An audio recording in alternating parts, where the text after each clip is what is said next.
Hi, everybody. Here we are again. Here we are again. It is July 26, 2024. Yeah. You can make fun of my hair, but you know what? It's burnt. My hair is burnt. It's burning here with this sun.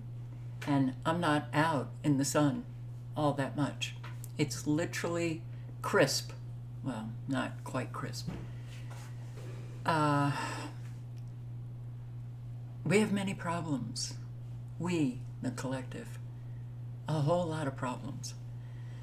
And a whole lot of people are actually suffering from those problems. Boy, do I wish that there was, who was it? Was it JWTV who said he wished that there was a reset button, that you could just press a button and reset the human race? Don't I wish that to be true? But it's not. It is not. Let me say hello. Hello, Jay Northrup and Shauna, Howard and Donnie and Barb, Hypocrites Matrix, T. Lamb, thank you. Wonder Why, Ray Clay, Angelos, Patricia White, Justin Wynn, hey, Kim Blanchard, hi, Denise Martinez, Tony Punch, Sandra Pillar Gill, hello, and who else do we have? We've got, did I say hello, Rage? Well, hello, Rage, Analog Synth Player, Andrew Cruz, Alicia DeMoss. Hello. See, when I start from the bottom, I get confused. Did I say hello to? I don't think so. Greg, hello. Oracle 11, hi. Louisiana Skywatch, nice to see you. And Brenda J. May, hello.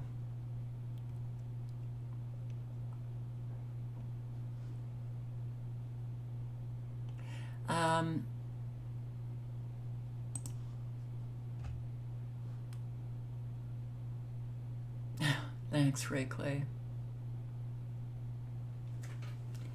It's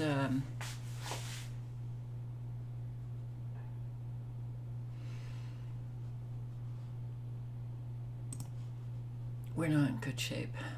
We're not in good shape.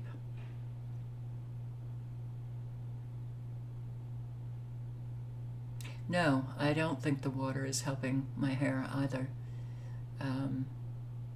And plus, you Arizonans, what is it that you don't have any cold water coming out of the cold side of the faucet? That's a little...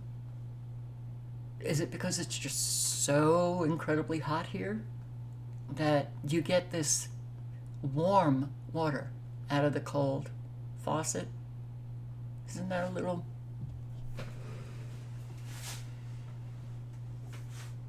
All the things you learn from living in different states. Some things you don't want to learn. Very hard water here. I don't know what it is, but my skin is dry, my hair feels burned. It's yeah,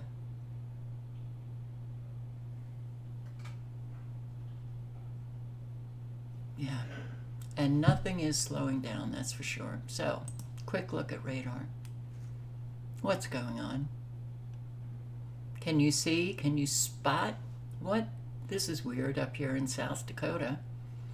So you have two air masses that are going in opposite directions. Now, I have very often posted on weather modification by artificial satellite. You can just put that in a search engine and it will probably come out. And we're supposed to have, like, I don't like air conditioning, and I have to keep the windows closed because the screens are not very good and the cats can get out. And it gets hot. And then it gets super cold early morning. Oh boy, it's hot right now. Anyway, weather modification by satellite, by artificial satellite. Yes, they can move the air masses in opposite directions, in the same direction, but at different speeds. Oh, these electromagnetic frequencies. They can do an awful lot. So that's, I think, what we're looking at. This is coming down. This is going up. This is manifesting some nanobot. And then it's evaporating at the same time. The different directions of these air masses kind of make you feel dizzy. They shouldn't be going west, but it is. And all of these nanobots are being extinguished here. It's going west, this is going northeast. Oh, in Florida, you're just being extinguished in place. And this is traveling from South Carolina into Georgia. I mean, when you just take a look at the different directions all of these so-called weather fronts are taking, that should beg questions.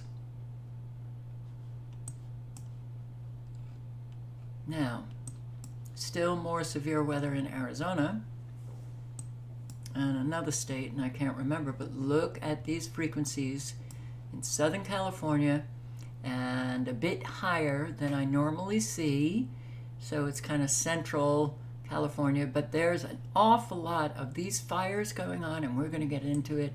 More fires have ignited since the last live. There was a tornado warning. Let me see if it's still operating. Yes, it is. And this is for Georgia. Bryan, Chatham, Georgia.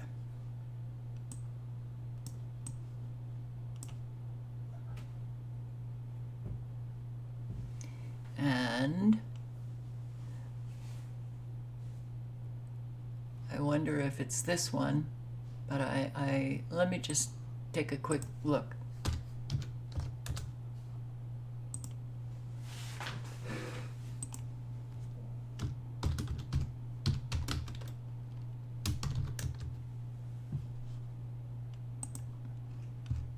Yeah. Yep. And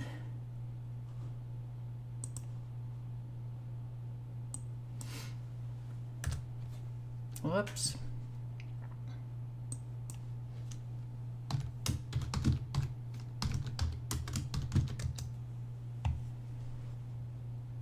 Right next door, Chatham and Byron. You guys in this area, be very careful. Be very careful. They are delivering you a bomb. It's a bomb. And as far as the severe weather goes, Arizona and Georgia. Let me refresh. Arizona and Georgia. North of Phoenix tonight for Arizona. Yavapai, I'm sure I'm pronouncing that way wrong. But even with the severe thunderstorms, you can't discount that tornadic activity. Yep, even in Arizona. So,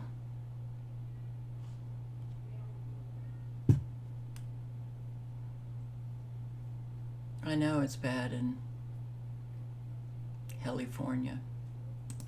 So we're going to get into it, starting with fires first.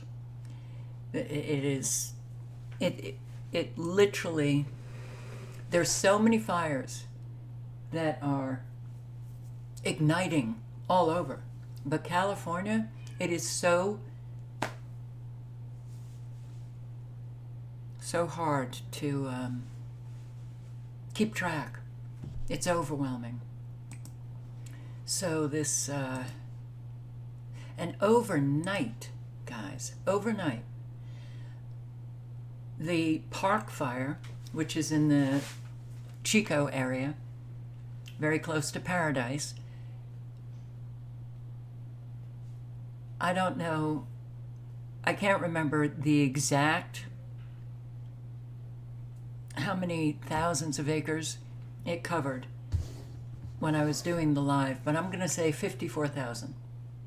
Woke up this morning, 164 plus thousand. These fires are just exploding all over. And again, I'm going to say, I can't imagine you guys in this area with the Paradise Fire, but it doesn't matter. Fires are igniting all over, and it's scary, okay? Don't write, oh, well, if you had God, you would have no fear. No. Losing one's home and the thought of it is scary. Having had the experience, because one of the subscribers that I have had the experience in Paradise. And if I'm remembering correctly, she also lost her cat in that fire. She's now with an evacuation warning. So,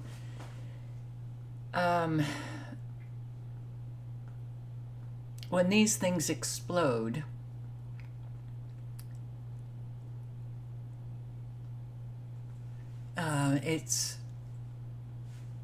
and they seem to be igniting all over. So for all, and it's not just California, but anybody who, Jasper, Canada, Alberta, Canada, BC, Canada, Washington, Oregon, California, I honestly, I don't know how people are handling all of this, especially those who it's a repeat for them.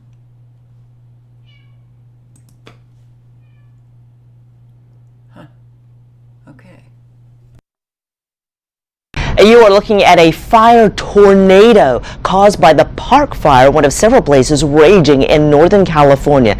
The Park Fire was a small brush fire less than 48 hours ago. It is now more than 4 times the size of the city of San Francisco. And take a look at some of these images. This is from Canada, where hundreds of fires are burning. Jasper, Alberta is a popular resort town. It has already been decimated. We begin our coverage, though, with Jonathan Vigliota in Chico, California. Explosions from the raging Park Fire sent fire crews running for safety. The barely contained blaze started Wednesday and surged in size, engulfing structures and vehicles. Fire crews say wind-carried debris is sparking new flames, making the fire's path unpredictable. This fire has fingers that are growing in different directions depending on which way the wind is blowing. Investigators believe the fire was started by 42-year-old Ronnie Stout, who witnesses say pushed a flaming car down a 60-foot embankment. And then he got out of the car, kind of looked at it, and when I turned back, he was gone. He's now in custody facing arson charges.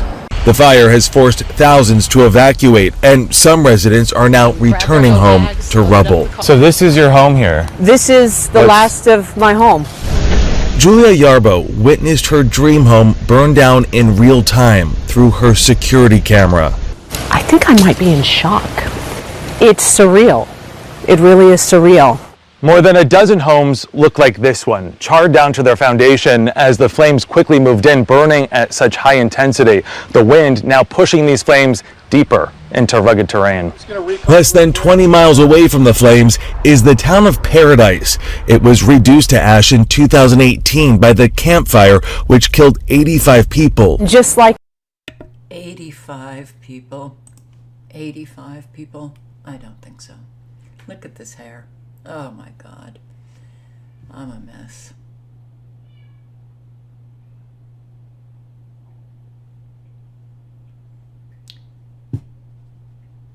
Meowing cats. Crying cats. So much evidence, the Paradise, the campfire, so much evidence that the use of directed energy weapons, oh boy, and in the same area. with the campfire, we had time to get that notice and get out. 1,100 firefighters are battling this blaze, and they have their work cut out for them. Red flag warnings, meaning high winds, are in effect through this evening. Wow. All right, so this too, more than 100 structures destroyed. No, it's over 135. When they say structures, they're talking about homes or businesses or outhouses, okay. But why they went, to talk about structures instead of homes, because it hits harder when you hear that 135 plus homes are gone from this fire, and it's growing.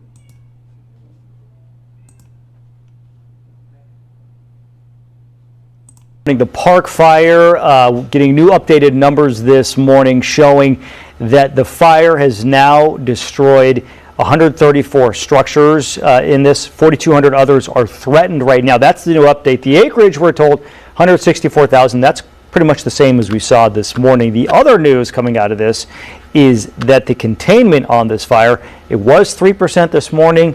That's been revised down to 0%, so progress going the wrong direction. The fire started Wednesday east of Chico.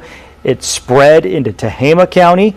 Here's the evacuation map that's in effect right now. Evacuation orders issued by the Sheriff's Department for people in Forest Ranch. There's also new evacuation warnings in Magalia and also north of Paradise.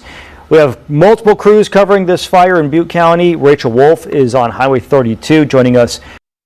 Okay, she's just talking about a lot of the homes that have been destroyed. You don't really get to see many of the homes. You don't see a whole lot of the trees burned. And, she says things like, well, they're beautiful. It's a beautiful view and they're beautiful homes. But really, they shouldn't be in that area. Listen to the messaging that comes out. They're moving everybody out of these small towns.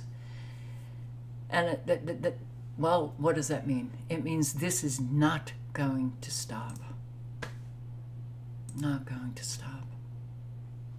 So I will post a link to this if anybody wants to hear it. It's oh my God, this cat here crying constantly.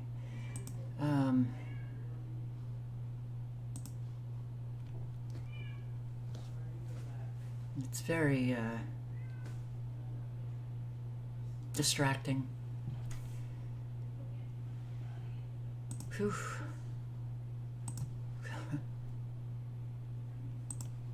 So, evacuations in place as Macy Fire. This is a new one. Macy Fire in Riverside County. Who's battling a brush fire in Lake Elsinore. At least one structure has been destroyed. Evacuation orders are in effect. KTLA's Carlos Herrera is live in Lake Elsinore with the very latest on what's being called the Macy Fire. Good morning, Carlos.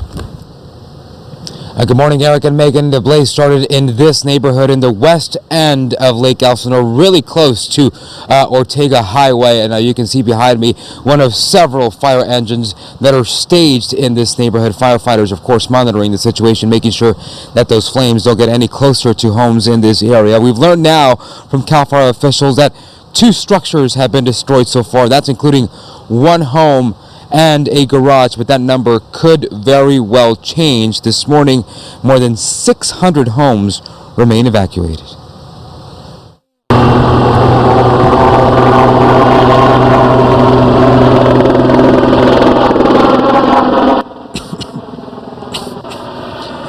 Night flying helicopters made several water drops in the most threatened areas, providing much needed support to crews on the ground who began digging containment lines.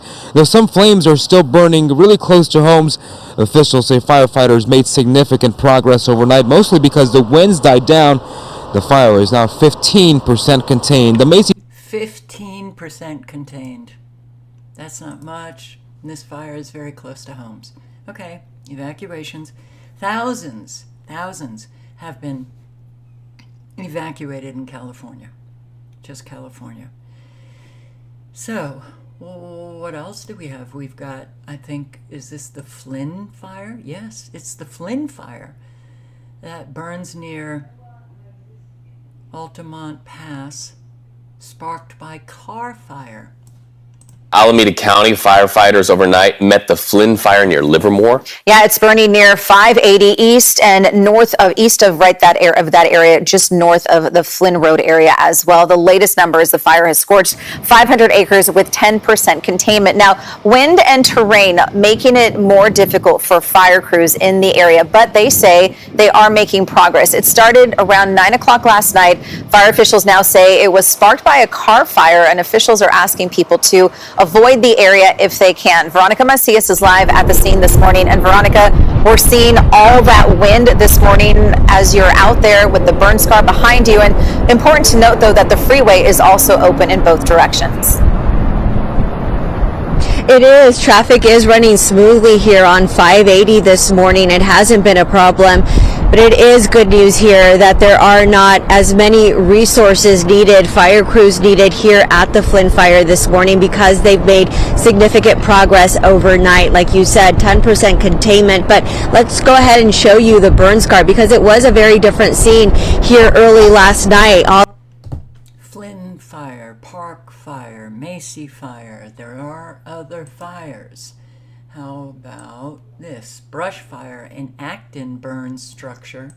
Crews are battling a brush fire in Acton. The flames started around 11:30 this morning just north of the 14 freeway near Escondido Canyon. Right now, that brush fire is about 10 acres with flames burning in medium to heavy vegetation. Sky 5 was over the smoky scene where one house was fully engulfed and several cars were charred. The fire is also threatening some other nearby homes. Wow. So we've got a lot of fires going on, a lot of destruction going on, a lot of people who are freaked out. And how about another fire? Oh, this came about 10 minutes before I went live, and I learned more evacuations. Firefighters battling 120-acre vegetation fire in Bay Point and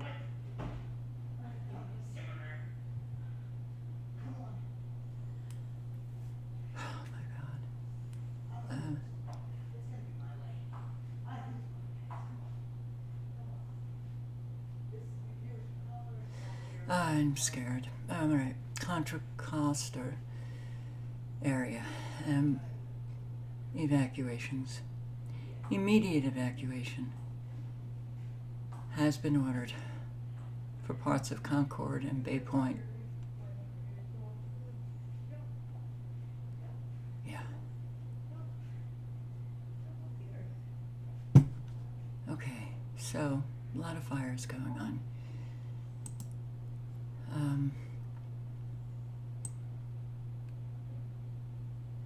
This is the Concord Bay Point fire.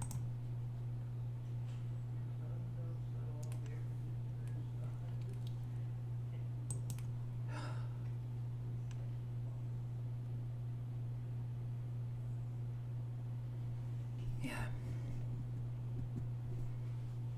Again, when I see these lines emitting a lot of smoke and you see the flames, I think of Jeff Schneider too, the plasma fires.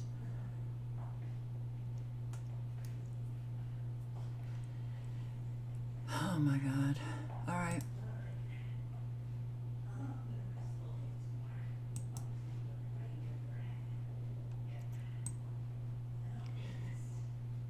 Oh boy.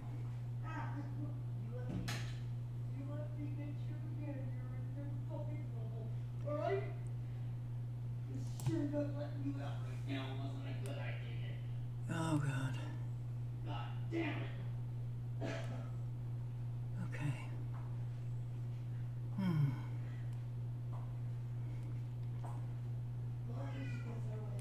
Okay. What am I doing here? Phew. Big rig goes up in flames. Shit. Okay, I gotta do something here. Big rig fire that's causing a major headache for drivers on the freeway. Assignment manager Mark Liu at the desk with the details. Mark, where's this happening? Yeah, this is a really big problem for people that are coming into San Bernardino from the high desert. It's on the 15 southbound, just north of the scales in the Cajon Pass. Now, people stuck in this backup because of this big rig fire have actually shot some video of what they're seeing on the freeway, and they're uploading it. I have some of that video. I want to show it to you. So CHP says this was just about 4:50, just before 5 a.m. this morning, that a big rig caught fire and then moved to the right side of the southbound lanes of the 15. And you can see the smoke starting to rise here from the side, people getting out of their cars shooting video of this, and all lanes were stopped briefly here. Now, the first arriving CHP officer said the driver of that big rig was able to get out. There doesn't appear to be any injuries here, but that big rig, both the cab and the trailer, completely engulfed. It looks like they're destroyed. Now, San Bernardino Fire and CHP have actually made a request for a tow company to bring a front loader and other construction equipment to clear the wreckage off the side. That tells us that this big rig is really just a smoldering wreck right now, and it's going to be quite some time before they get that wreckage cleared. Now, all lanes of the 15 were briefly shut down. Kalina, what's happening now? Are lanes open yet? Well, yes and no. So we had the freeway shut down, I want to say just after 5 o'clock this morning. We heard about this whole thing before the 5 o'clock hour, and we had 2 right lanes blocked off once they were able to open up some of those lanes. And now we have more progress where it's just that far right lane that's... Oh, good. More progress.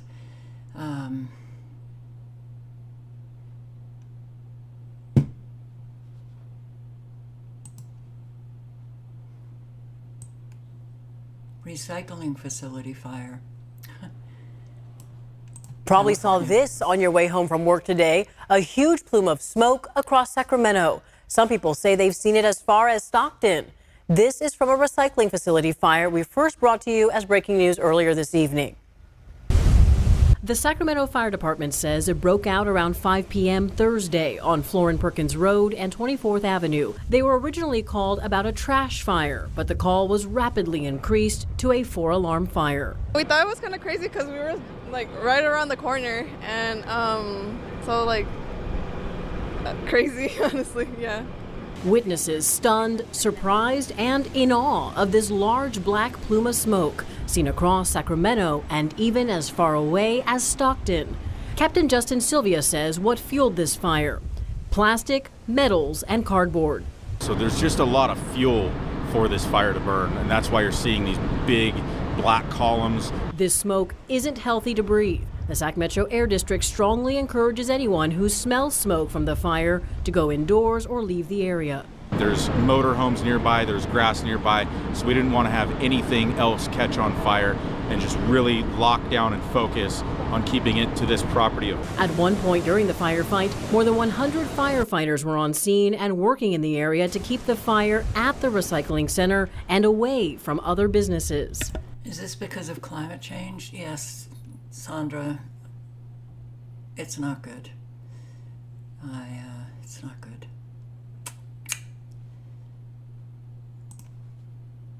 And this was, what, yesterday? 1,500 vehicles burn in recycling center fire. Castor, a massive fire at a recycling yard. Hello, I'm Ellen Leva. This is a live picture from Air 7. 1,500 cars are on fire, setting up a thick plume of smoke that can be seen for miles. Eyewitness News reporter Leo Starworth is there live with a look at the firefight right now. Leo? Boom, boom, boom. That is what we are hearing from right over there where that fire is burning. Those cars igniting, exploding. So firefighters are far from getting this fire under control. Earlier, I thought the white smoke means that they got some headway, but every time you see that white smoke, more of the cars ignite and explode. So firefighters are far from having this thing licked. We are at Avenue I and Sierra Highway here in Lancaster. AV Recycling Center going up in smoke just after 3 o'clock this afternoon. And as you mentioned, 1,500 cars torched, 10 acres burned, residents downwind of the fire evacuated. And again, this firefight is far from over. Lots of firefighters on this side of the fire fighting it, and on the other side of where you see the smoke, more firefighters battling from that vantage point. They've got a lift out here, or a skip loader out here, trying to haul away some of those cars, but they can't move these cars out of here fast enough before those cars ignite. This is a hazardous materials fire, very dangerous fire, lots of chemicals involved. We talked to a business owner located just across the street from where the fire is burning, and this is what he had to say. What I understand was a forklift driver was picking up a car to take it to a crusher. And while he was taking that car to a crusher, some of the wiring caught on fire as he took it to the crusher, and possibly the crusher might have caught on fire too. Wow, all in California. And this was last week, this pallet fire. Well, despite concerns from the community, there are no air quality alerts issued for Fontana after a massive fire at a pallet yard last night, but it certainly was not easy to put out. No, it took more than 7 dozen firefighters in 2 hours. NBC4's Anastasia almost joins us live from Fontana with the very latest. Anastasia.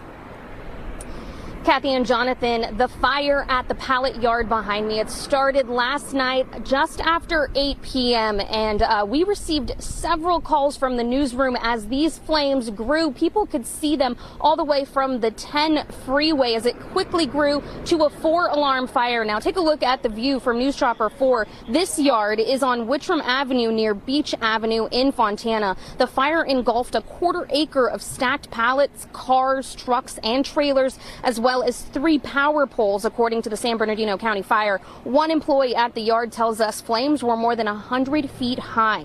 Now, Look how hot that fire is. That's a very hot pallet fire.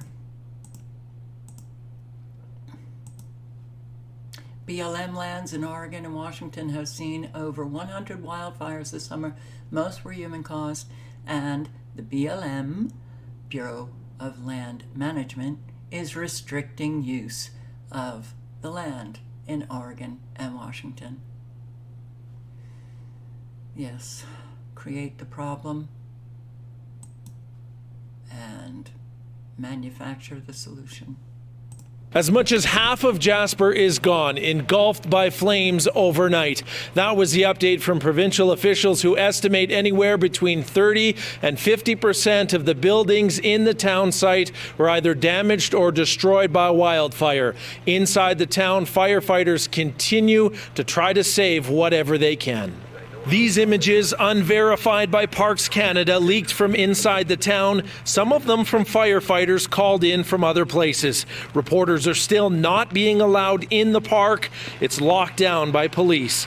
Parks and local officials refuse to comment on how many structures are lost or verify what landmarks have been destroyed and what is still standing. They say it's too dangerous to do assessments in some cases, and they are trying to release information in a way that is respectful of the people who call Jasper home. We do know that at least part of the iconic Jasper Park Lodge has been damaged. Officials confirmed late Thursday that most of the damage is on the west side of town and to bridges in the area, but critical infrastructure like the hospital, schools, and emergency services building are still standing. In the nearby community of Hinton, sadness and some frustration. We all live in the forest, I guess, and that's part of the risk you run, but we've been looking at a dead forest in front of us for many years, and it was inevitable, I think. It's heartbreaking, and just build back better. What else can we do? We got to look. Well, do you want to talk indoctrinated? Just build back better. Wow. Okay, I don't know what to say, man, but you're looking at your enemy.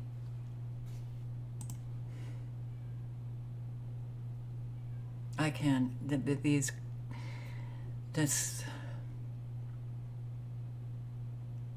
I'm really sorry. I am stressed beyond anything I've ever lived. And the cat down at the end, nonstop. And then Delilah starts at about, 2 o'clock in the morning, and it goes on for hours. This one goes on for hours. And I have not had a decent night's sleep in a very long time. And I'm losing it. I desperately need sleep. And I'm sorry for interrupting.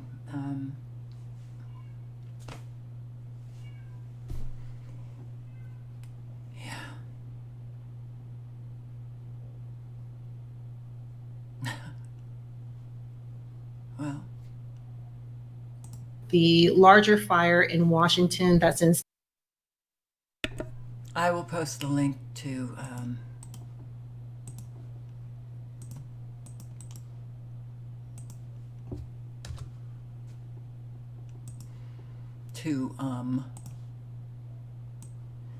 Brush Junkie, who is doing an awful lot of very good work. Oregon, Jasper, Chico, Washington state fires burning right now. And she connects the places where the fires are to Agenda 2030, essentially. Okay, and to the 15-minute cities. So let's just listen to a few minutes and Haken called the Pioneer Fire. And then I'm going to touch a little bit on the Canadian fire in Jasper. There's a lot to unpack there, so I'm going to just keep it brief. And if you guys want more information, I can go into more details in a future video. Also, I know there's one outside of Chico. I'm looking into that, and I'll have to do another video for that one as well. But before we get started, if you are new here, please subscribe before you leave. I would really appreciate it. And please like, comment, and share this video so we can let as many people know, what's going on here. And I'll show you guys some stats and pictures and everything. But there is an extremely large amount of fires going on the west coast of North America, and to the point where there's this picture here that there's so many here. This is the state of Washington. You can't even see them. And I think they're over 100 right here. But I'm going to make it a little bit easier. So today I'm going to be going over the Microwave Tower Fire, Lone Rock Fire, the Durkee Fire, and the Cow Valley Fire. And those are considered mega fires, which is... Okay, so I'm just going to a little bit further in this video. It's 17 and a half minutes. But here she talks about the Park Fire. Now in the Chico area, there is a pretty well mapped out plan for a rail system. And I don't know, did we put the rail? Yeah, here. North Valley Rail. And this, they call it the rail to nowhere. And because it's, it's going to Chico. And I mean, this is a very beautiful area, but it's a little unusual that there's this little rail project, understanding how expensive a rail project is. But the fire going on, the Falls Fire, we can connect to this project similar to the fire in Paradise, as well as the more recent fire in Oroville. So Paradise, Oroville, and now this Falls Fire, they're all in the same area, and they all seem to be in support of the new rail project. So I will be putting some resources, and Shane's going to help me dig up information so that we could put more, kind of fit it all together, because that's that one is a really telling, those fires are very telling because. Yes, they are. All right, the link is in the chat. It's like, how can it go exactly where the plans are, and there's been so many, but and one of the CAL FIRE spokesperson said, more to come. Yeah, so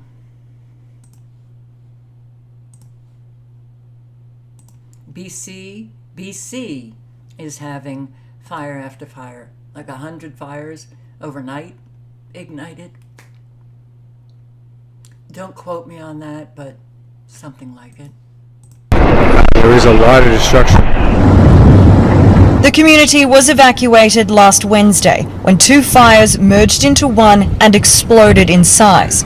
Mark Greenberg has been back a few times under escort to report back to his community what's gone and what's left. It doesn't even look like anything was touched. The first morning, things on his property looked okay. 24 hours later, a shed full of equipment and heavy machinery was destroyed.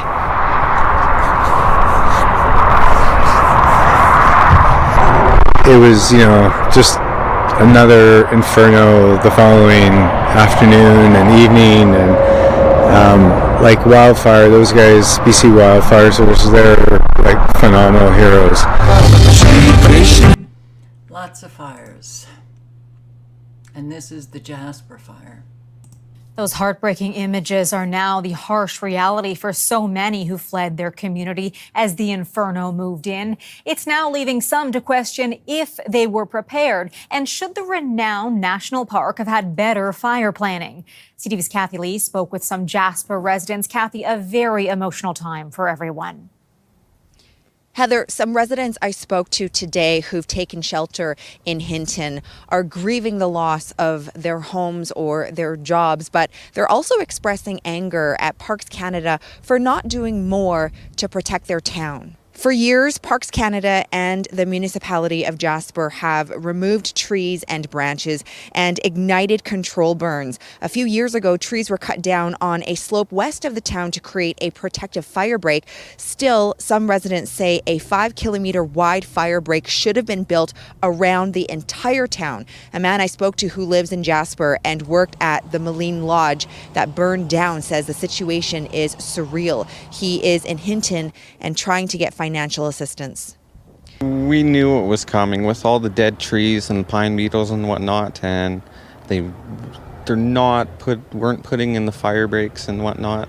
So I think it's partly government's fault. Sad, scared for the future.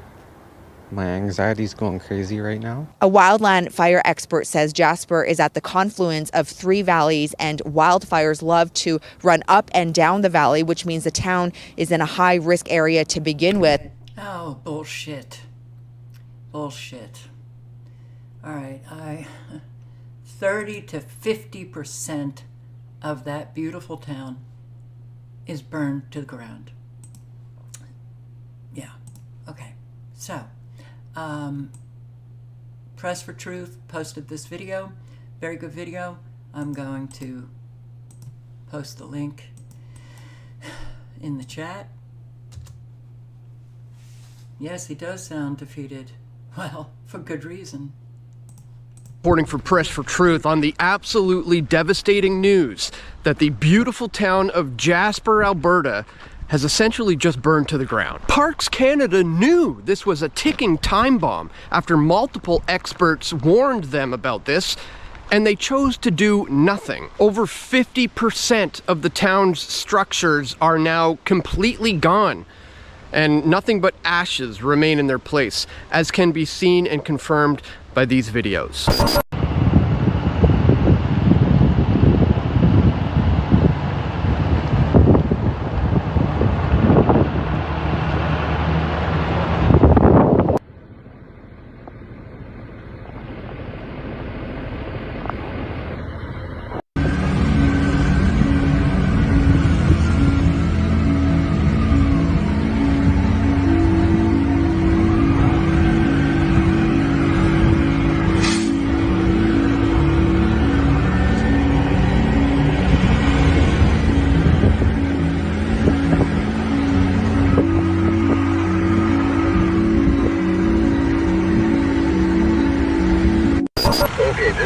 with the gas.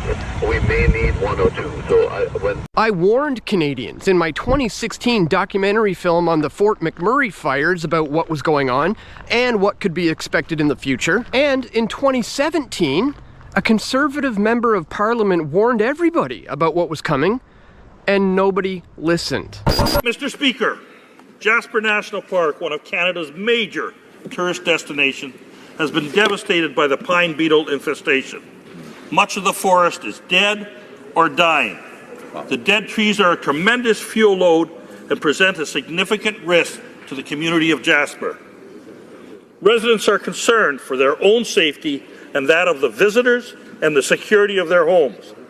With a high risk of wildfires fueled by a forest devastated by the pine beetle, have the Liberals put a plan in place to protect this park? The Honourable Minister of the Environment and Climate Change. Thank you, Mr. Speaker. Our government is absolutely committed to the ecological integrity of our national parks. That is my first priority as the minister. We are working very hard in all of our parks, including Jasper National Park. I look forward to talking to the member further about this and seeing how we can move forward. Thank you. As it turns out, they didn't move forward on anything. And in 2018, Parks Canada was warned again. And they responded by saying this: we're quite comfortable with where we are with our own emergency planning. This is an article from April of 2018. Jasper National Park not prepared for potential forest fire catastrophe, researchers say. 2 BC researchers say Jasper National Park is due for a catastrophic forest fire, and they're worried officials aren't doing enough preparation and prevention for it.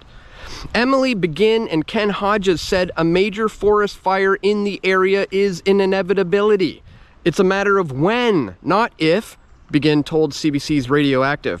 They've both been foresters for 40 years and have been studying Jasper National Park. They found multiple issues with the forest that make it susceptible to fire. You have a fire suppression that has occurred for many years, therefore you get a lot of dead fuel that would have been consumed by a natural process, Hodges said. The mountain pine beetle adds even more fuel to the situation, Hodges said. With those factors, all it would take is what he calls a 30-30-30 day.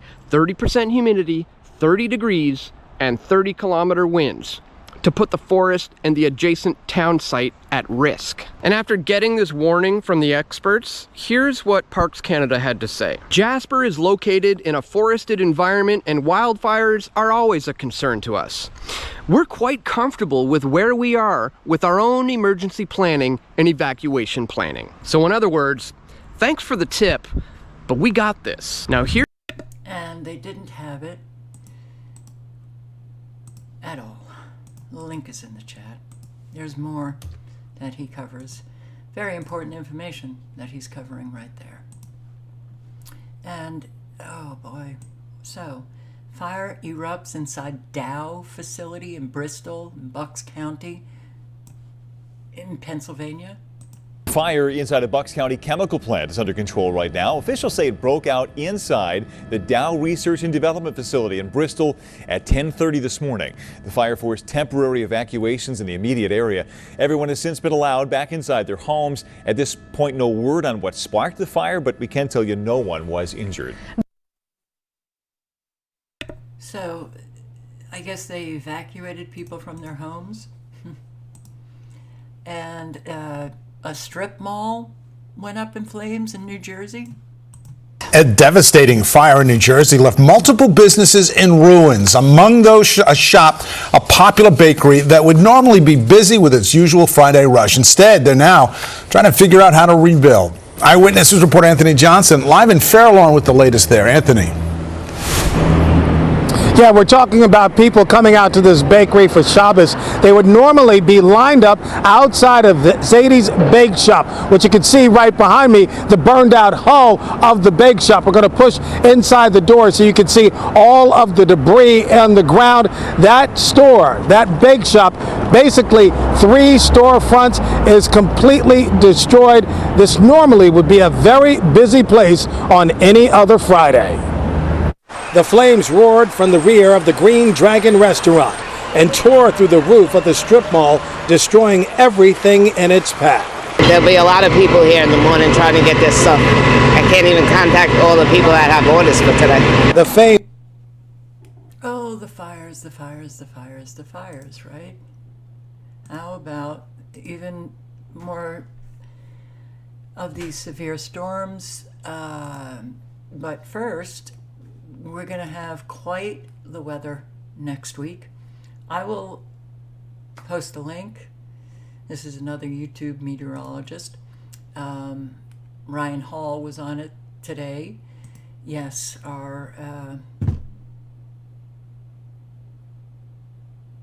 they never talk about weather modification, geoengineering, but they're on it. Welcome back to another Max Velocity weather forecast. And in today's forecast, we'll be breaking down one of the worst weather patterns that we've seen so far in this summer that is going to bring a huge heat wave to a large chunk of the United States. This is also going to bring the return of more severe weather, including damaging winds, hail, and maybe even a few tornadoes as we go into next week across parts of the central and northern plains, the Midwest, and perhaps even the Ohio Valley. And in addition to this, we could see our next tropical storm form in the Atlantic Ocean as we go into early August. And if it does form, this could go towards Florida. So in today's forecast, we're going to break down everything that you need to know about the weather over the next 7 to 10 days. But we are going to begin with what's happening across the United States right now. And overall, the weather is pretty variant depending on where you are across the country. But the general gist is that most areas are quieter than usual. And we are also dealing with below average temperatures for a large majority of the United States. The Great Plains, Midwest, and Ohio Valley continue to stay relatively dry. No big weather makers really in those areas other than just, again, dry and cooler weather. Also in the southeast, this has been an area that's been dealing with a more active and robust weather pattern with multiple rounds of showers and thunderstorms over the last few days, and this is expected to continue really all the way through the weekend as we will continue to have lots of moisture down there in the southeast for the next several days. Lots of moisture. Okay, the link is in the chat. Yeah, an awful lot of severe weather coming next week.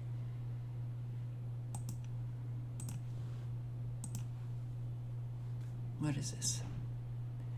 Oh, questioning your electric bill after power outages.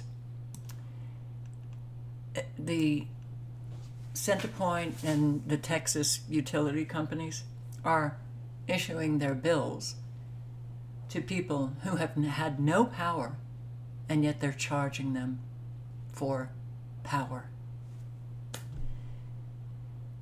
Check all your bills. Why is the electricity bill so high? I don't understand how my bill is $40 more this month, which I was without any service for 7 days. They charged me the whole month, which includes the days that I was without electricity due to the hurricane. Tonight, more people reaching out to KHOU through our Your Voice hotline. Many of you dealing with the same situation. High power bills even though you went days without power. KHOU 11 News' Julissa Garza took your concerns to an expert and shares what you need to know. Lots of folks with this same question. Why am I being charged for days where I didn't have any power? An expert I spoke to says there are some important things to keep in mind when confronting these bills and things you should do too. Tonight, KHOU 11 receiving call after call like this one on our Your Voice hotline. My power went out on the 8th. I got my power back on the 11th at 2:30 in the evening. I am getting billed Wednesday and all of Thursday showing I received power, which I didn't. People dealing with bills that show they were charged even for days they didn't have power after Hurricane Beryl. Even though I was out of power for 3 days, the bill is like $365. Bills like this one from another viewer who says she was being charged even though she didn't have power for 10 days after the storm. Others say their bills were as high or higher than their previous bill, even while they sat in the dark. I found out that it was $33 higher than last month after being without power from Monday morning to Saturday evening at 10 o'clock. So 6 days in this billing cycle, I was without power. Consumer expert Sandra Haverlaw, speaking to us on the phone today, says it's simple. You shouldn't be charged for days where you were without power. If you're looking at the electricity portion of the bill, you shouldn't have charges for your kilowatt hour usage. But you need to look at your bill closely because some of your monthly charges may be there, even if your lights were off. Every month, you will see a transmission and distribution charge separate from your electricity charge on your bill. You'll see those separate charges for surcharges. Haverlaw says you could also be seeing charges from before the storm. Bills they're seeing now are probably charges for pre-barrel, unless their billing cycle falls right after the storm hit. And tonight she urges you to check in with your power provider if you see irregularities. They're the ones who can help resolve a power bill issue. Why are they charging people? Are they hoping that they just don't, look at it carefully and just pay the bill? This is criminal. The whole country it's a mess. People are fucked up. There are so many scammers out there, so many people who are just greedy and don't give a shit about anybody else, and trying to get as much money as you possibly can. When a country has an awful lot of people like that in it, you ain't getting anywhere good. You're not going to get anywhere good. Even light rain causing flash flooding issues in Houston's north side. Here at 4, flash flooding is once again making the evening commute a mess for drivers. Absolutely, and we found high water throughout North Houston. Katira Winfrey joins us now live in Acres Homes, where people say the storms, both literal and figurative, keep rolling in. Katira. Well, the people I spoke to said the rain we saw today was light, but it was enough to fill ditches. And with new construction, the water doesn't flow like it used to. So it's this never-ending fear of what the next rain will bring. The water-swollen ditches along this block are an unfortunate but regular part of the scenery, and it's just about too much to take. You get knocked down, you get up, keep getting knocked down. And so it's like that's what happens when the storms come through. This is Daryl J. and Keith Johnson's family's home. The property was damaged during the May derecho and Hurricane Beryl, and the storms haven't let up. It's like you get past one storm, it's another one coming, you don't know how long it's going to hold up. The storm debris is piled along the road, choking the ditches, often leaving the streets flooded and ground saturated, even impacting the home's foundation, forcing the house to shift. And now, adding insult to injury, they need to patch a hole in the roof. Debris hit the top of the roof and put a hole in the roof, so it's like the ceiling can cave in at any minute. As you can see, it's starting to tilt to the right. Just today, they say FEMA did another walkthrough, but they've been denied assistance before and fear a repeat. And the new construction nearby doesn't help the never-ending concern. The water doesn't move how it used to move. So once this dries out, they'll cross their fingers, waiting on what the next storm brings. Hi, babe. So, construction problems, flooding even with light rain, how about flash flooding? High water are ponding on streets, this also in Texas, Galveston area. In Dickinson, well, they were hit hard this morning. The bayou is out of its banks. Neighbors tell us this happened after several inches of rain fell over just a 1-hour period. The flash floods caught a lot of people in Dickinson by surprise. ABC 13's Courtney Fisher spoke to people left stranded by the rising water. In Dickinson, the high water spots have troubled a lot of people so far this morning. You drive around and a lot of neighborhoods look like this, areas where it's just too high to get into those neighborhoods. And some people stalled out, caught off guard quickly as the rain came down. When I was coming, I couldn't tell how high it was. It was kind of dark. Abel Garcia needs a tow. He flooded out trying to go down Highway 3 in Dickinson before dawn, one of several drivers to get stuck when the rain came down heavy and hard. I thought I was going to make it. I think a lot of people always think that, right? That you think you're going to make it, and then it just comes up so fast. But I didn't know it had rained that much. Off Dickinson Avenue, neighborhood after neighborhood, you can't get in.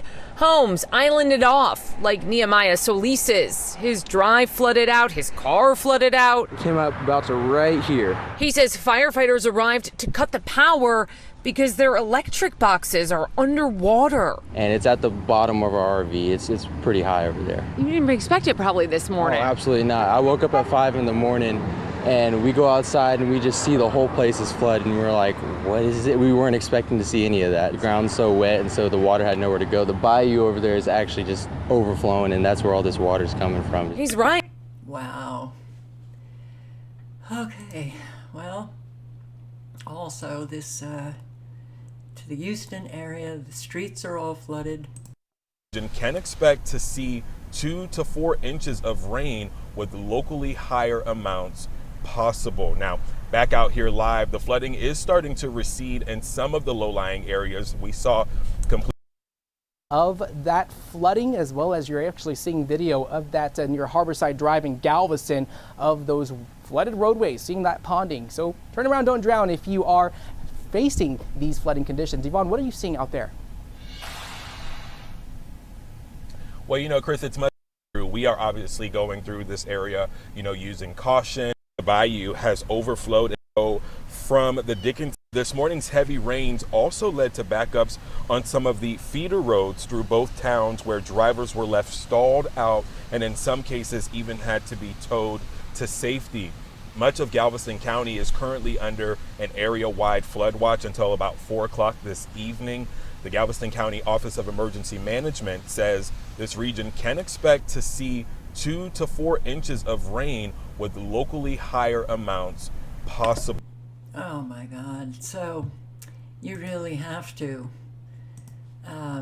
dig in to find out how many people are dealing with weather, just weather, fires included. That wasn't any hurricane, that wasn't a severe storm.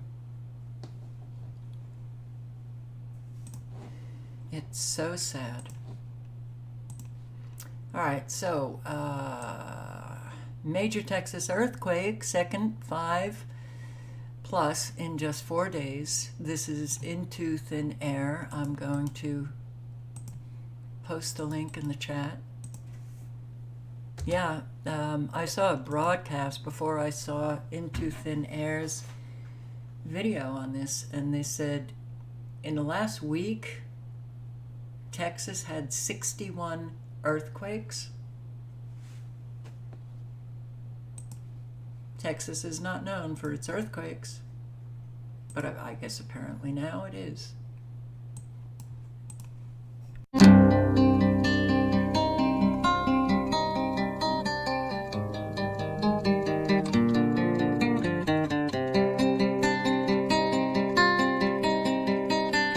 For the second time in just 4 days, Texas has recorded a 5.0 earthquake, and now today a 5.4, which was downgraded to a 5.0. But we all know what that means. Check this out. All right, everybody, welcome back. We had another large earthquake in Texas. Look at all the reported earthquakes in just the past 8 hours in the state of Texas. Some of these are outside of the borders of Texas as well, but still the main one right here, look at this. This was downgraded to a 4.8 from a 5.4. I have the original data points before they lowered this. A lot of people saying their houses were shaking and seemed a lot stronger than what they're portraying on the USGS and now Volcano Discovery. This tweet was sent to me right here by Truth Rick. He says, our whole house swayed back and forth for a few seconds. This just doesn't happen around here. But the last few years, it's been happening a lot more often. Jumping over to the USGS, you can see right here that we have these earthquakes still going on. Aftershocks after that initial quake. Here's a 3.2 that just took place in the same spot. We also also have a little bit of a swarm beginning in Oklahoma. Now check this out.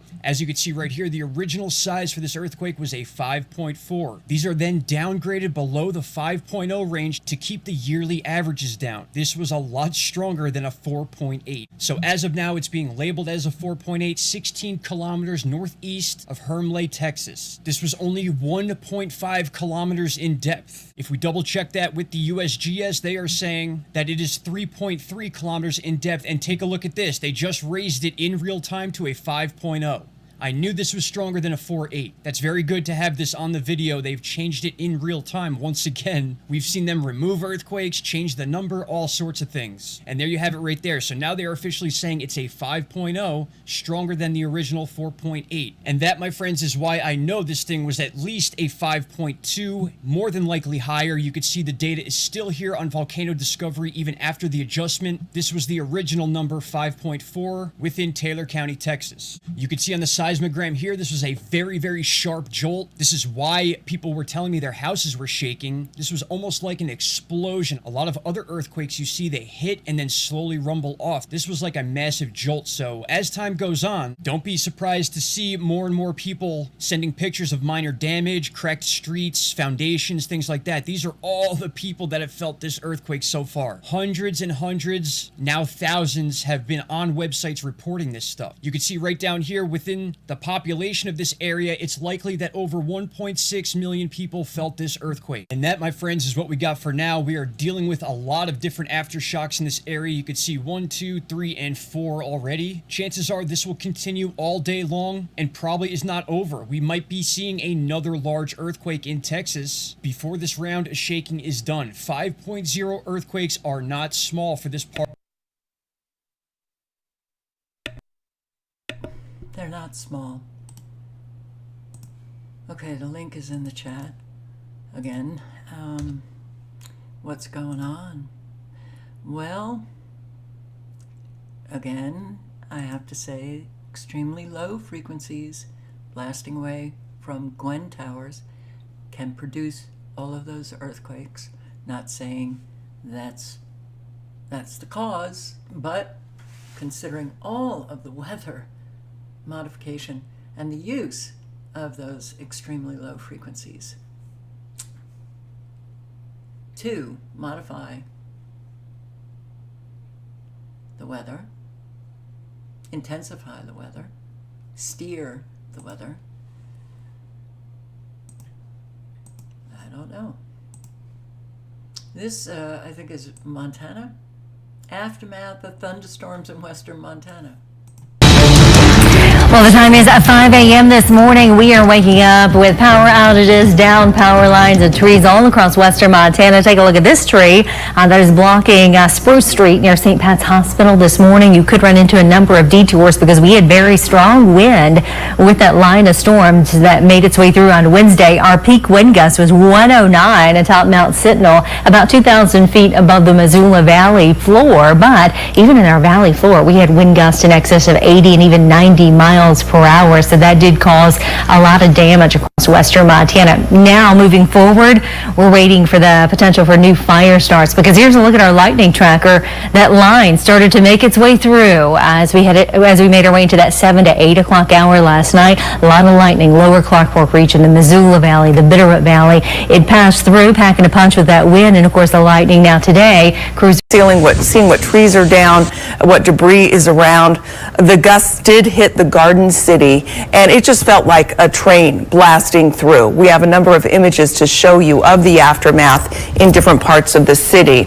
And we are seeing a number of posts about getting through to 911. Surrounding sheriff's departments like the Granite County Sheriff write that 911 is operating in places like Missoula and Ravalli counties, that the centers do have power, but hundreds of calls are inundating those dispatchers. So many are coming in that calls were dropping at times. So if you do need to get through, make sure you keep on trying, but a post says that 911 is operating. And viewers are sending in what they are seeing too. And this storm is affecting the water supply, apparently. Missoula Public Works and Mobility has an alert up, a post up, warning that the thunderstorms are impacting water. Officials urge you to conserve water until the power is restored. Missoula's pumps, we're told, are running on generators with limited ability to refuel. So please conserve your water. Now, these images you're seeing are from viewers like Becca Lewis, Connor Dan. Okay, destruction all over. This is in Arizona. This was yesterday. All of a sudden, it got bad. It just big gust of wind, and we just lost everything. Ryan Cooper is picking up the pieces of what's left of his backyard from last night's monsoon. I lost a big shade shelter right there. I lost the shed that was housing all the hay. All my panels are damaged. Lost a pool. A storm so intense, he says, one of his horses got hit by a flying metal panel. I think my horse got a broken leg when the shelter went over. It kind of collapsed on top of them. And his neighbors also cleaning up some significant damage. Scrapes from Ryan's horse shelter stuck in their roof. It has a really big hole in it. There's wood, there's metal, there's fence, there's everything inside. Jaxa Robles says her home is riddled with holes and broken windows, and the yard's demolished. The fence, the back fence, the front fence. My dad he's a truck driver. His truck is damaged as well. A scary experience, something they never saw so bad firsthand. I've never really seen anything like that here in Arizona. It just went south in the middle of seconds. The Arizona National Weather Service did confirm that there were some strong microbursts in the Buckeye and areas of west of Gila Bend, excuse me. And so these winds were very strong. Microbursts, if you don't know what they are, they can top 100 miles per hour, which is equivalent to an E1 tornado. Yeah, tornado. Yeah, which is a crazy.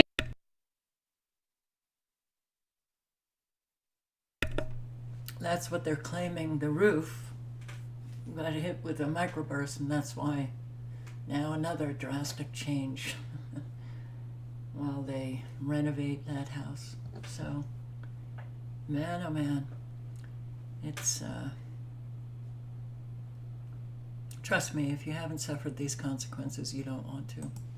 You honestly do not want to. It's painful. It's definitely painful. So, here, yeah, okay, West Nile disease now. Here we go.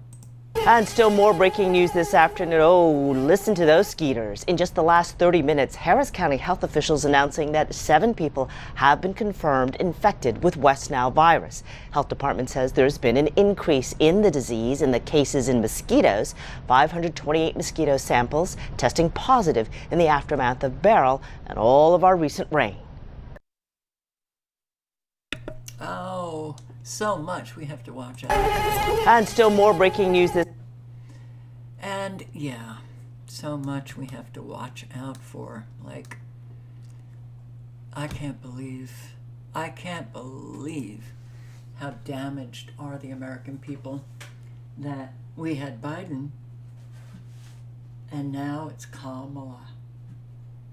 It is,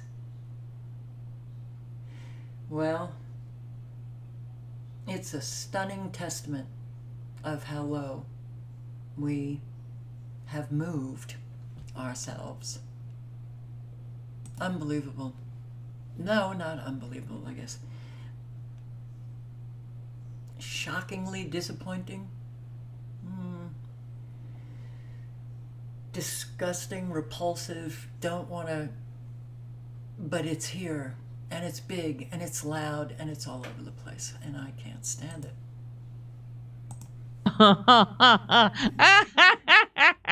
Kamala Harris has released her first commercial. You ready? Here it is. The freedom not just to get by. So, first of all, is she running for president or for Target's Pride Month chairman? Great messaging. Open on a bunch of Democrats waving rainbow flags with a long, thick line of migrants forcibly entering America's bottom. That's how she opened. The freedom not just to get by, but get ahead. The freedom to be safe from gun violence. The freedom to make decisions about your own body. We choose a future where no child lives in poverty, where we can all afford health care, where You've been president for 4 years. You've been in charge of things for at least 4 years. Why didn't you do that? They ran on a public option. They were against Medicare for all. Joe Biden famously said, "I will veto Medicare for all." But I'm for a public option. What a public option is that you are now allowed to not buy from a private insurance company. You can buy insurance from the government through Medicare, which a lot of people would do if they were allowed to. They've never mentioned it since they got elected. They've never mentioned it. But now she wants to have a platitude. We're for health care for everybody. No, you're not. No, you're not. Okay, it's going to be tough for me to get through, but here we go. is above the law. We believe in the promise of America, and we're ready to fight for it. Because when we fight, we win. So join us. Go to KamalaHarris.com and let's get to work. I'ma keep on running because the winner don't quit on themselves.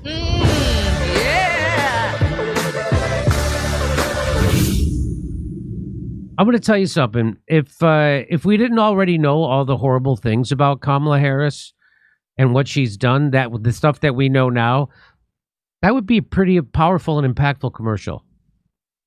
But you see, the problem is, if you actually have a memory, which I do, because I'm from California, or I live in California now, and I know all the horrible shit she did when she was the Attorney General here. And I know how she got to be in that position. And so if you actually have a memory, it reminds you not to be hypnotized by bullshit like this. Because that's what that is. That is a platitude-rich, policy-free, substance-free bullshit. And it starts off, it's all virtue signal. It's all this is. There she is. There she is. It's all rainbow flags and bullshit. The freedom not just to get by, but get ahead. Yeah, what happened to that? What happened to that? You guys have been president for 4 years. Why didn't you do anything about that? Because more people are treading water than ever before. Freedom to be safe from gun violence. The freedom to make decisions about your own body. Okay, you are not for the freedom to make decisions about your own body. You're for women getting abortions.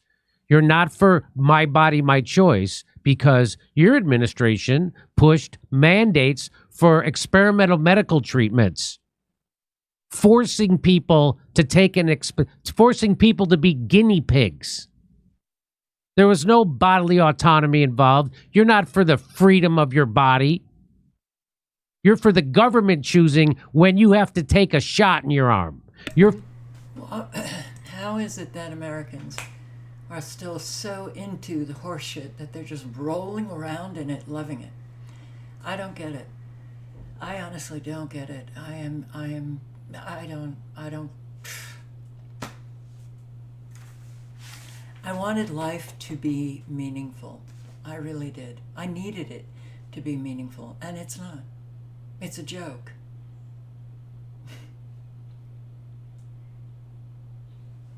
It's a joke. Hey, babe. I'm sorry, honey. He wants to go out. For the government demanding that you take an experimental medical treatment, or you can't travel, or you can't you can't go out to eat, or you can't work. I kind of like Democrats, Jimmy. I just have to push back here. I like Democrats because they're pro-gun control, but also pro-war. They're also pro-war. Isn't that nice? Yeah. Yeah, they're pro-killing, but anti-gun. Okay. Makes sense, right? And what is this, Jimmy Dore, here? Gavin Newsom orders homeless encampments cleared. You know, they're inching their way to make homelessness criminalized, a criminal offense. That's what is happening. JimmyDore.com for a link for tickets, and make sure you go to JimmyDore.com. Breaking, Governor Newsom issues executive order to clear homeless encampments across the state. Boy, how many Chinese leaders are coming to California? Because that's the only time he'll do this. What? He will not make himself available to reporters today. Oh, you interesting. can't even try to come up with any excuse. It's unbelievable. Okay, here it is. Governor Newsom has issued an executive order to remove homeless encampments throughout California. Yeah, this is an order directs state agencies on how to remove the thousands of tents and makeshift shelters that are found throughout the freeways, shopping center parking lots, and city parks. In a statement, Newsom says, quote, "We must act with urgency to address dangerous encampments," end quote. Newsom's order does follow a Supreme Court ruling that allowed for an action like this. It said encampments can be cleared even if there's no shelter space available. Now, worth noting that while Newsom cannot order local cities or counties to act, his administration can apply pressure by withholding money from them. So stay with us for updates on this breaking news as we get them. So here he says, no more excuses. We've provided the time. We've provided the funds. Now it's time for locals to do their job. Well, he didn't have any luck confiscating people's guns. At least you can confiscate some people. What the local, he's blaming this on local municipalities. The people in the local municipalities, their job is to steal and not snitch when you steal. And they did their job. Here's another. He's blaming local officials for his 2 decades of failure to improve He ran on solving homelessness back in like 2010. The first time he ever ran, I think even in 2008, he ran on solving homelessness. Here it is, 2024. And he's blaming local officials.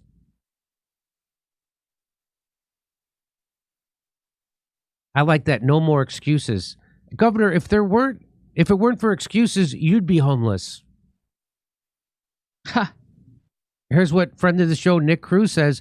When your system is too shitty to fix homelessness, you just create a police state to criminalize it instead. This is what a failed system looks like. China doesn't have to implement policies like this. Isn't that amazing? Isn't that amazing? Mm-hmm.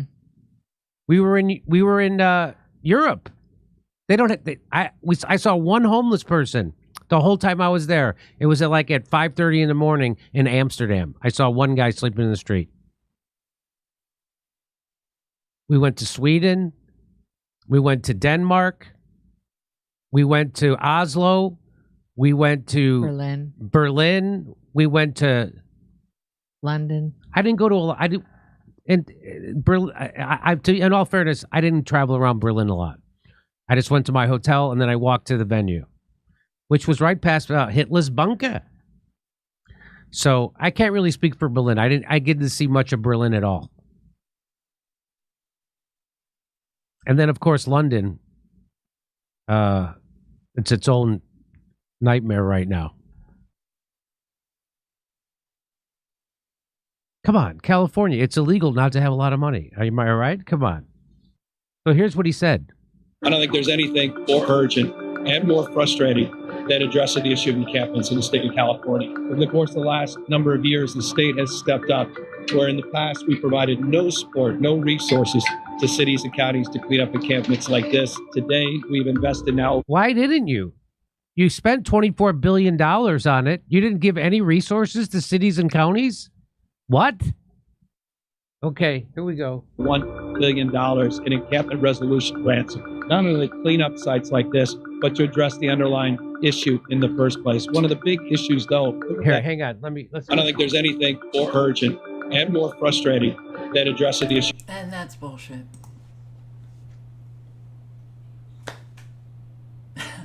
$1 billion. Clean up the encampments and use some of the money to address the underlying issue that leads to homelessness. Well, one of the drugs and the addicts, the alcoholics, all right, that's a separate issue from all of those who are going homeless, who have jobs, living in their cars because they can't afford to rent a place in California. How about the inflation? How about all of the taxes that everybody is having to pay? They're not going to address the issue. And yes, I remember, but I don't remember the details, posting on a live about, oh, a whole lot of billions went missing. The homeless, you know, the billions to fix the homelessness problem. Did you ever find the billions, Newsom?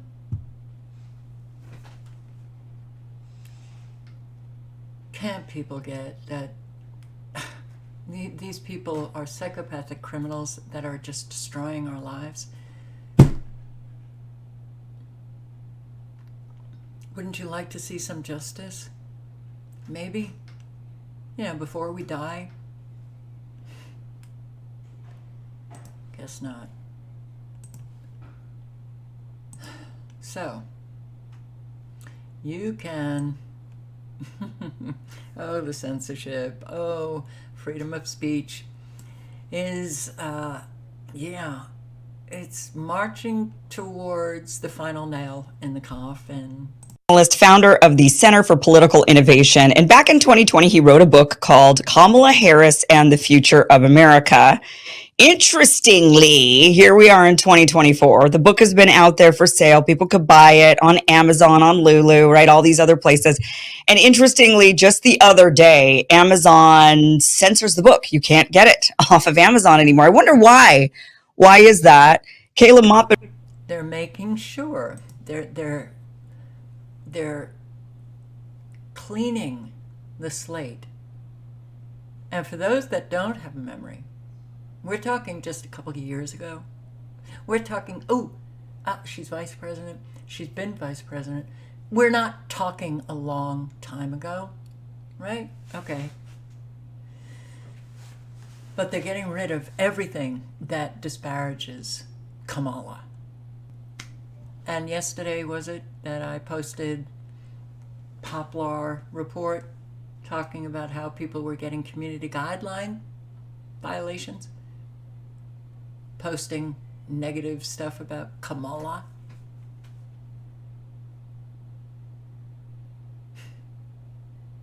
Our country's gone. I don't know why that keeps happening, but it does. I'm going to post the link if you'd like to listen to it. She's interviewing the author, who now Amazon has banned his book. And was it last night or 2 nights ago that I showed the clip Dancer on Dancer's channel?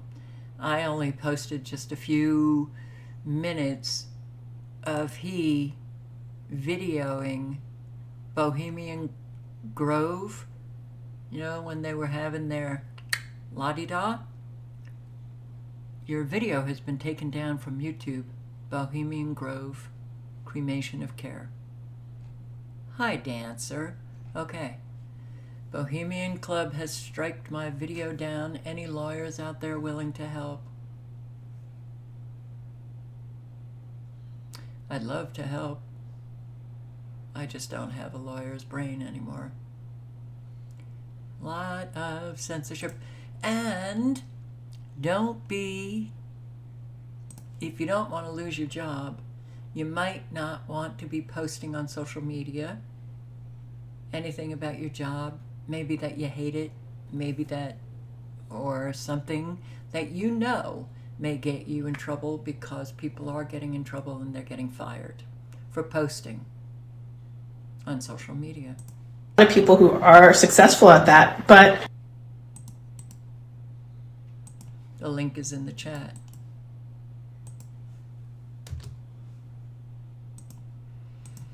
Social media is our enemy. And this is really pretty, God, I don't even know what to say about it. The person whose head has been stomped on is a 19-year-old.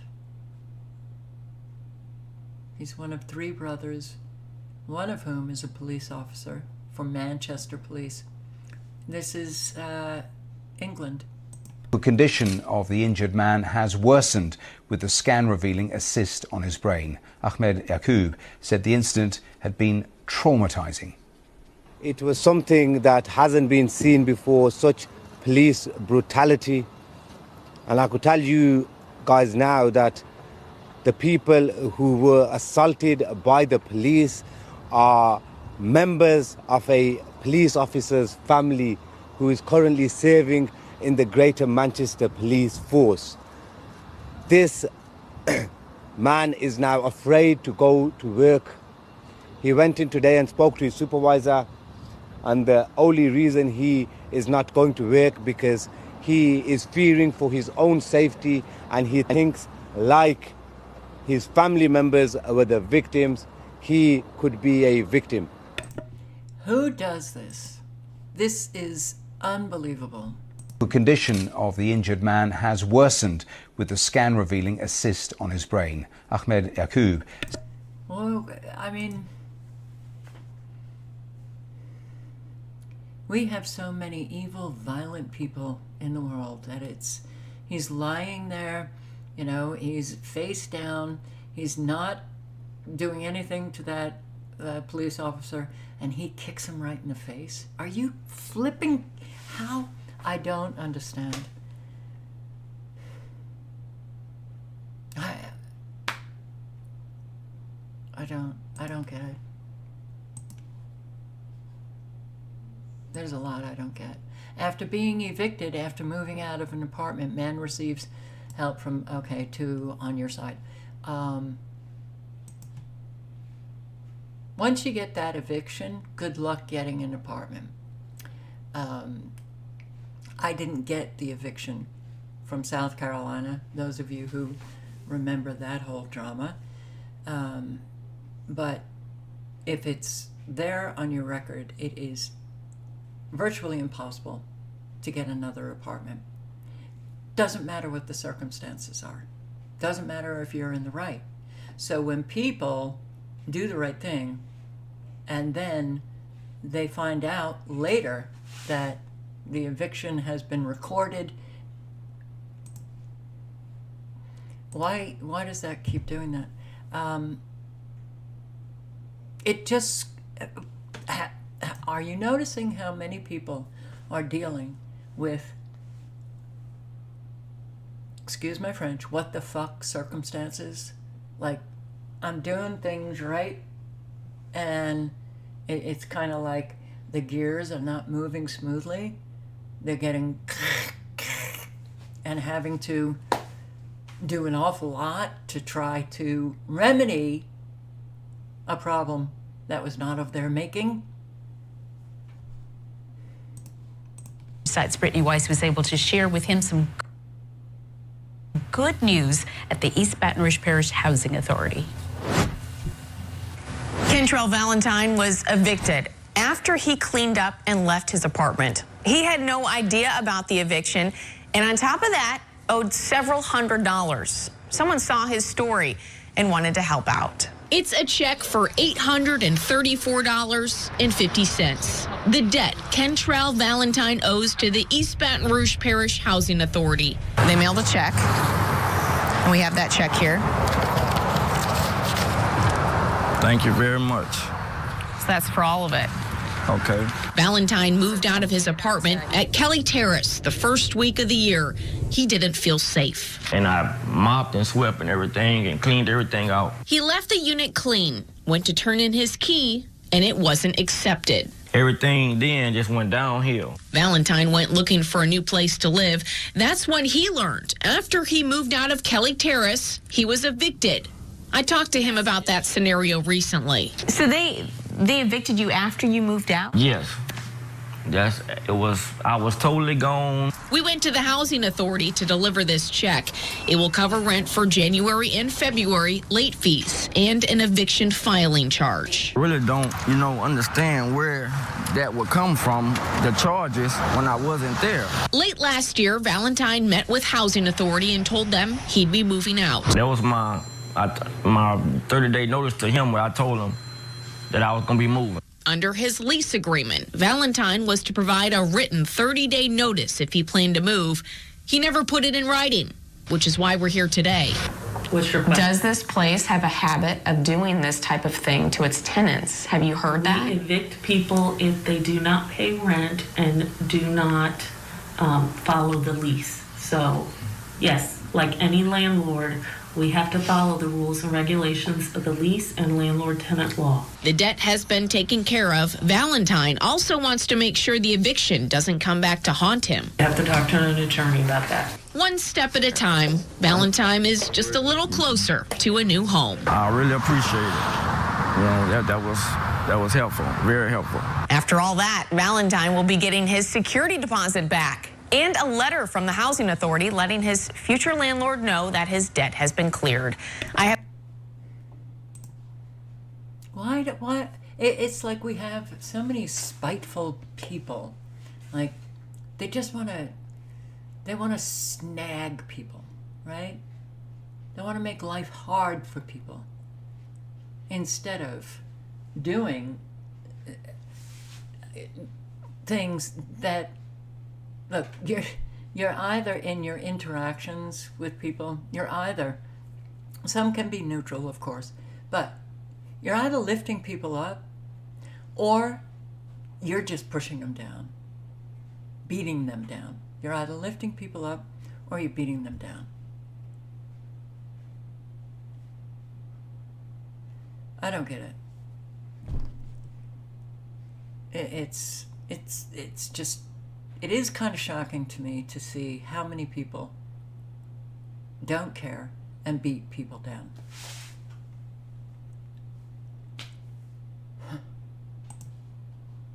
Yeah.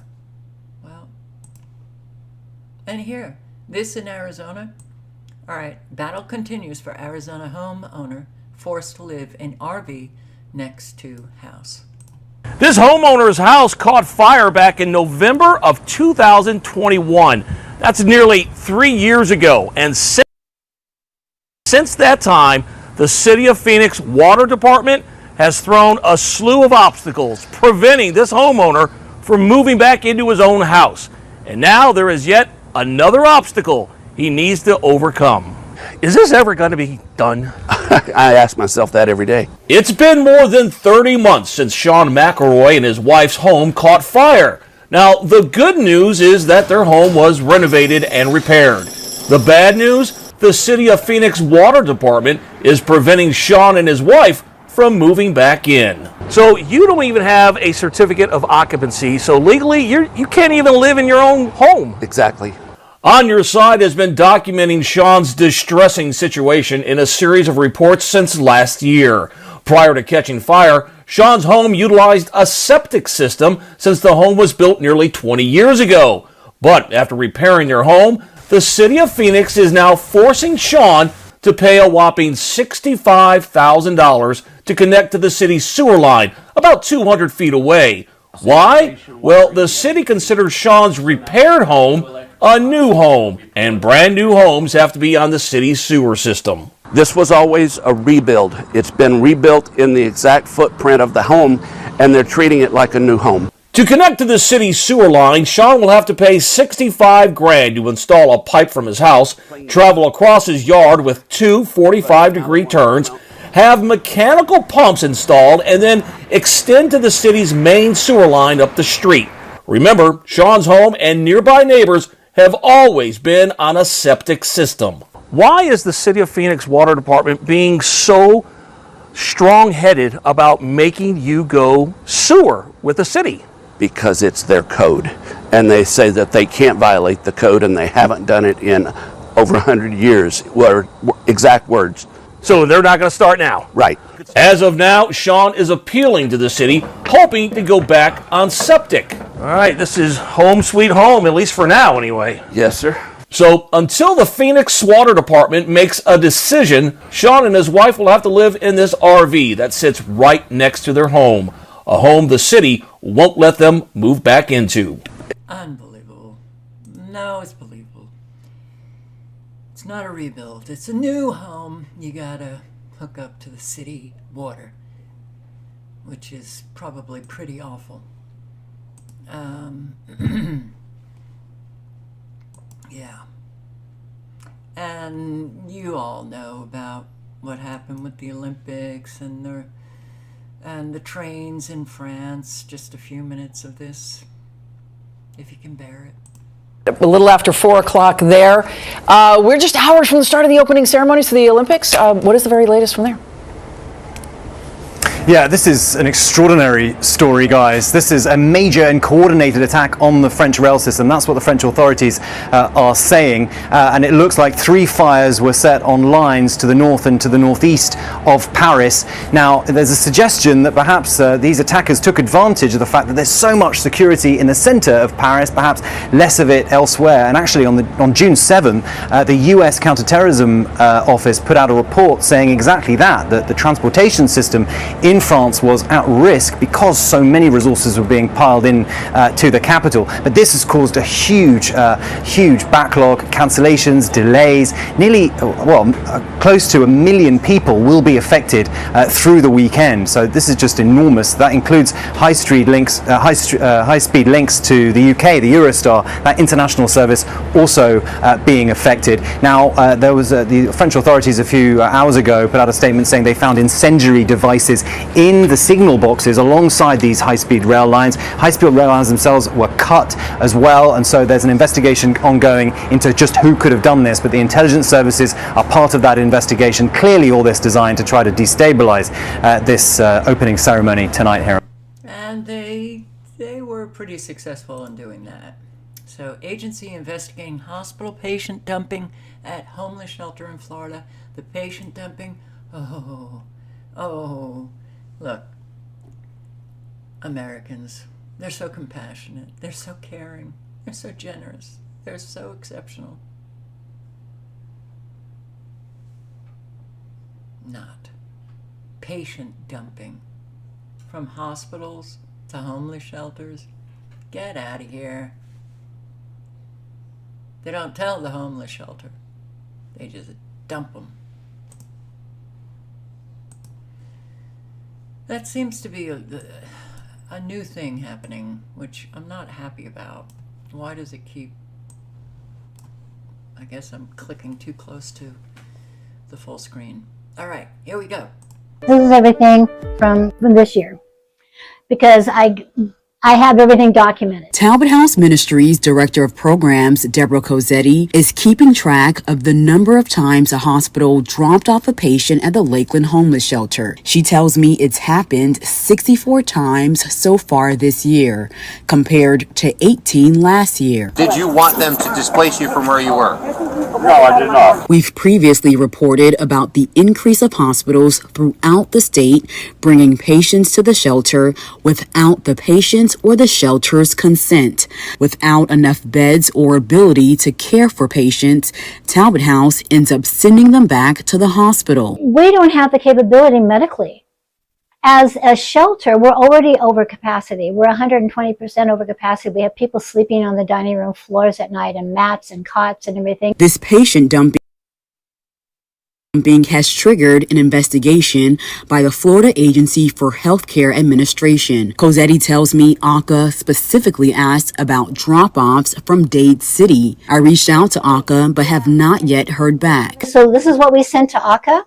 We sent them this because we've got the names and how the hospitals they came from. Cosetti says the drop-offs have decreased since the surge in winter and early spring. Lakeland police are called each time it happens. They didn't offer you a ride back? No, I told him, like, where am I supposed to go? In a statement, Chief Sam Taylor said in part, "I'm glad to hear that officials are looking into the matter, and I look forward to seeing what their inquiry reveals. The individuals who are being dropped off in Lakeland against their wishes deserve better." Cosetti says state and local leaders must do more to address the issue. For example, building stabilization centers like they have in other states. They would be staffed 24/7 with medical care, with mental health, so we don't have them dumped in the street. I'm Polk County reporter. Well, let's just say they're not a high priority. I'm going to ask this now because I'm going to be ending the live stream. Is anyone in Tucson, subscribers, living in Tucson or close to Tucson, If so, could you drop a comment below the video when it posts? Please. I'd appreciate it. Thank you. Thank you, thank you. So, yeah, you know, it's not like we value people. It's not like we value our own relationships, a whole lot of us. Yeah. We need to work on ourselves. I know. Nobody likes to hear that, but... So, we also have Bay Area woman told to stop giving water to homeless. Yes. That's how fabulous we are. Man. As local counties try to protect their unhoused populations from the heat, one woman in Marin County is crying foul. As KTV's Tom Bakar reports, she claims she's been told to stop providing water to a major homeless encampment along northbound Highway 101. Binford Road along Highway 101 just north of Novato's town center is a longtime homeless encampment. Almost 80 folks, mostly in cars, trucks, and RVs, with no shade, making it very hot in the summer, especially with no immediate source of water.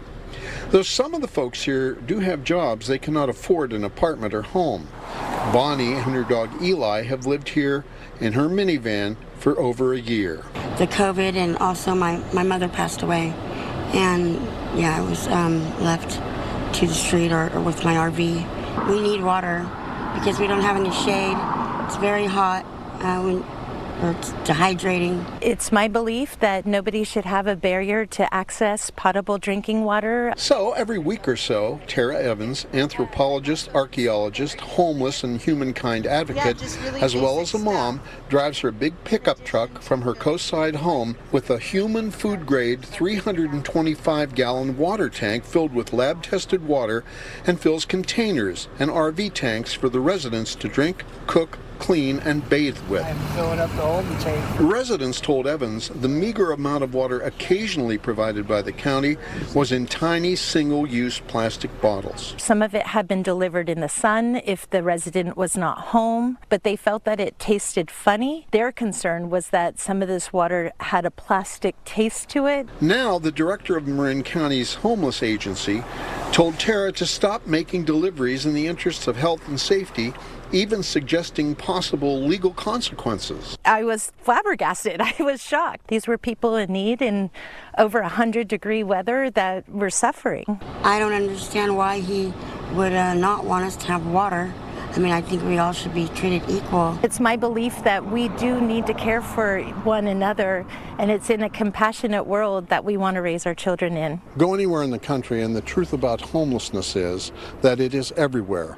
And unless we have a national program to truly get people into housing, this will go on and will very likely grow.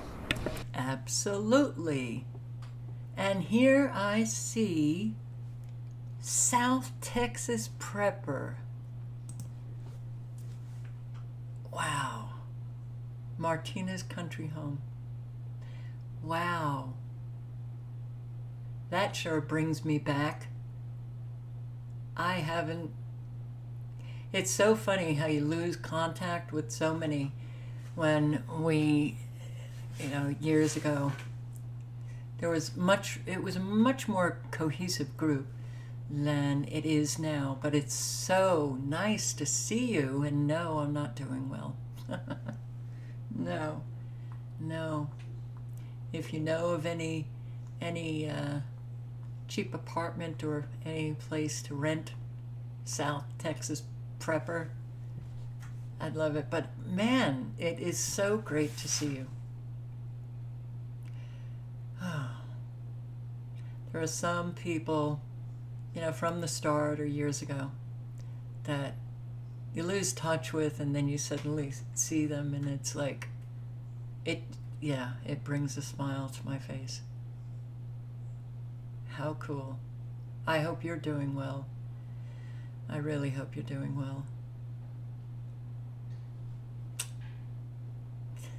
Wow, and the other thing is that it's like, God, I wish we were back in that time. Things were much better. Certainly my circumstances. So, hi. Tom, I think we're going to leave that for tomorrow. We're just going to X off all of this. Things are not good, guys. Things are really not good. You know? And somehow we've got to, well, I guess not, because at this point, you know, what? Trying to motivate people, you kind of give up. You do give up. You just get too tired. But seriously, if I do have any subscribers, I'm sorry, babe. Babe, sweetheart, you can't go out here. And that's, I thought, but I thought wrong. And they don't deserve this. This is not the life that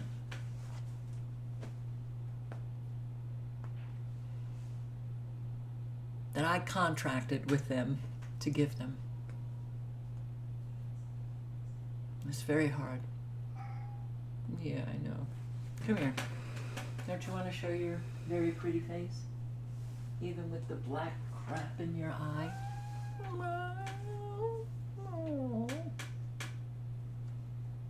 I want to go out. I want to go out. I know you do. I know you do. I know you do.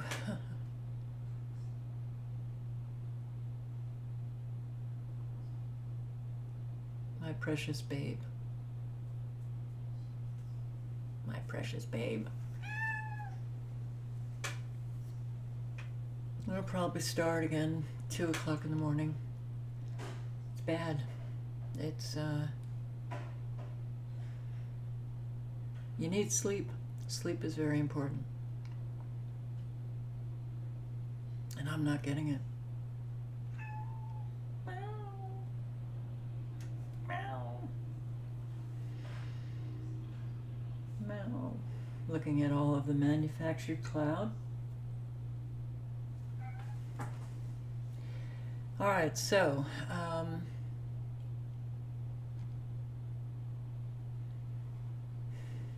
babe's having a hard time. Let's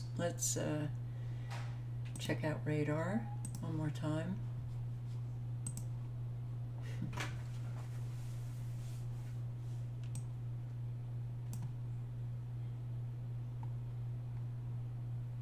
All right, it looks like that Bryan, Chatham, Georgia area, that the supercell, sweetheart, I can't help you. I can't even help myself. Honey, we need a savior. We need a fix it. We need a reset. But this doesn't look good. I know.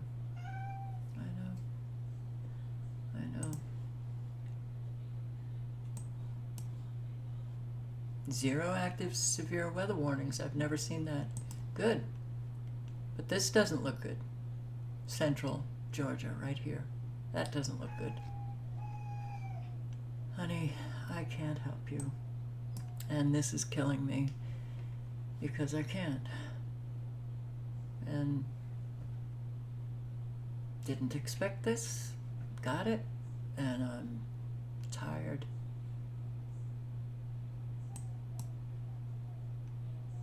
Displaced, displaced, displaced.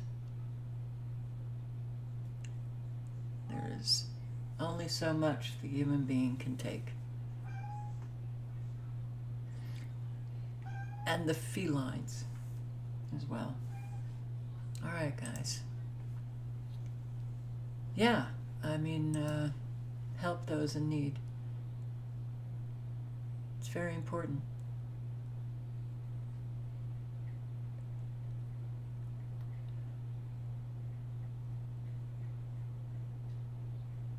Misery loves company. Do people actually think about these sayings that they throw out?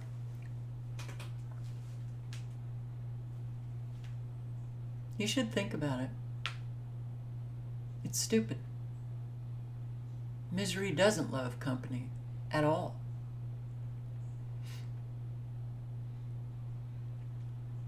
Yeah. Boy, that would be sweet. Anderson, South Carolina. Absolutely 100% sweet. Needed. Absolutely needed. Needed. Not a want, a need to get back into a familiar area. It's very important. Very important to maintain your familiarity, have a stable life, you know, hopefully have some family members, you know, that you're in touch with, and all of those things. Very, very important. So, sure hope that everybody's out there helping in their community and helping the animal shelters and the food pantries and living honestly and speaking honestly, and the word you speak, you keep. Yeah. Thank you for showing up. Hope to see you tomorrow night. Stay safe, everybody, especially you guys in California with all of those fires, in Canada, all of this fire, Washington, Oregon, all of the fires, and we've got a lot more weather coming. Good night and good luck. Ciao, guys.